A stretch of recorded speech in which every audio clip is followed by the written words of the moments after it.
sometimes with all the big stuff that's happening, all the changes that are happening, all the issues around engagement, retention, all that kind of HR stuff, sometimes you lose the big picture. You lose the dream of what home care could be.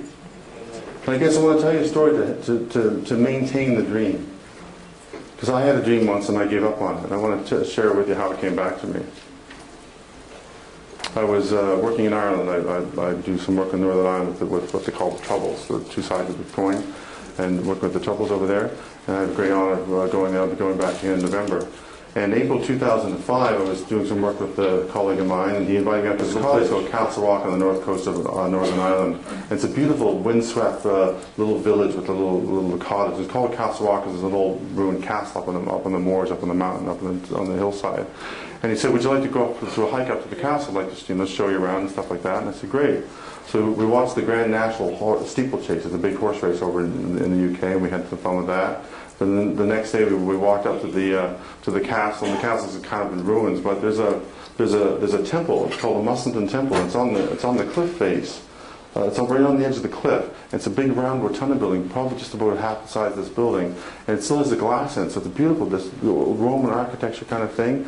And apparently the Bishop of Derry, who built the castle, built this temple for his lover, a little place for them to go and read books. It was a library. Really.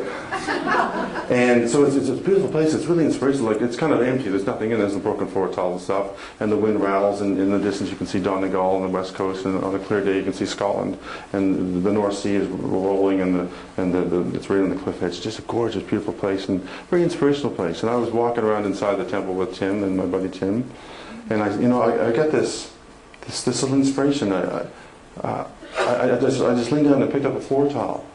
And I just got this crazy thought. You ever get these crazy thoughts you don't have no idea where they come from? Well, I got a crazy thought. And I said, "Tim, I'm going to put a proposal to my girlfriend underneath this stone and bring her back here and ask her for a hand in marriage." And Tim said, "Are you crazy? You don't even have a girlfriend." I said, I'm working on it.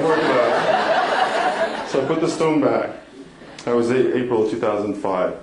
The next summer, July of 2006, I went to the Stan Rogers Folk Festival. And I didn't really think much about it. I wasn't putting like my little chart on the wall, get a girlfriend. I wasn't putting that on the wall reading, none of the affirmations. I wasn't doing any of that. But the Stan Rogers Music Folk Festival is a wonderful event in Kansas, Nova Scotia. It's really foggy and kind of cold all the time, but it's beautiful music. And Friday night, there's 3,000 people there, and I'm standing there just sort of watching the music. And through the mist, literally through the fog and mist, comes Andrea. Now, Andy and I dated 18 years earlier. And as it turns out, she just separated with her husband. So we spent the weekend listening to music and having a good time. And then that was the summer of 06, and January of 07, we go to Costa Rica for a trip. So we're hitting it off, basically, having dated 18 years ago, picking up the pieces. And we climbed a mountain in Costa Rica. As I mentioned, I like to climb mountains. It took us 11 hours to climb up 6,000 feet of elevation. And at the end of that hike, I knew she was the one. And I said, "Wow, wouldn't it be romantic to ask her for a hand in marriage at the top of this mountain?" Then I thought, "Oh, Jesus, Ireland." So I didn't. I think it was kind of awkward because I think she kind of knew it was kind of a really good place to propose. So I sat on it. But the tricky part was I didn't have a reason to go to Ireland. So I said, "No, I'm going to do my dream in Ireland." And so I got down off the mountain, went back to San Jose, checked my email, and the National Travelers Association of Ireland invited me over for a conference.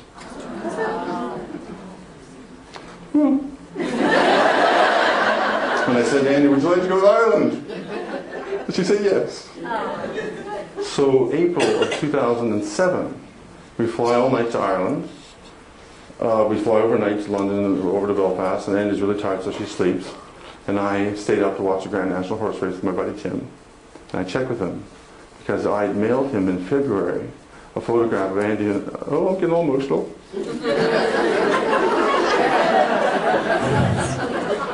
I mailed him a photograph. Of Andy and I in Costa Rica, and on the back of the photograph it said, "Andy, will you be my life partner? Will you watch the last sunset with me?" And I put in a piece of plastic, and he went up to the temple and put it under the rock that I talked about.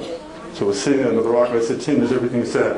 And he says, "Yes, it's under the rock." And I said, "Tim, how am I going to get her to lift up the stone?" He said, "I had no idea." So we went for a hike up the next day. We went for a hike up to the Muslim Temple. And it was actually her idea. She said, Pete, we should go to the hike to that castle thing I was talking about. I said, okay. So we hiked up to the temple, and by this time I had no idea how I was going to do the stone. I wasn't really paying much attention to that. So we just get inside there, and I said, well, why don't we just take a group photo of us, right? So I put that camera, actually it's that camera, I put that camera on the windowsill, but the windowsill sloped like that. And I said, Andy, can you grab a stone so I can prop up the camera?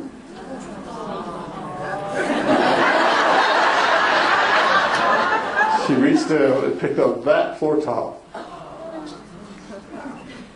And underneath it was a photograph of her and I. She said, what the, how did that get there? And when she turned around, I was on my hands and knees. Hands and knees? No, just my knees. Please,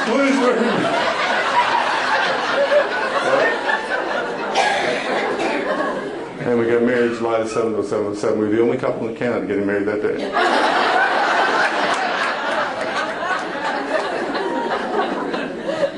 So I tell that story because sometimes we lose sight of our dreams. And as a professional, as a person, don't lose sight of your dreams. Keep your eyes on the prize, folks. Keep your eyes on the prize. Because it's important. So I guess my question is, in your industry, in your profession, when do you lose sight of stuff that's really, really important? And please keep your eye on that, because when you do that, you do something beautiful.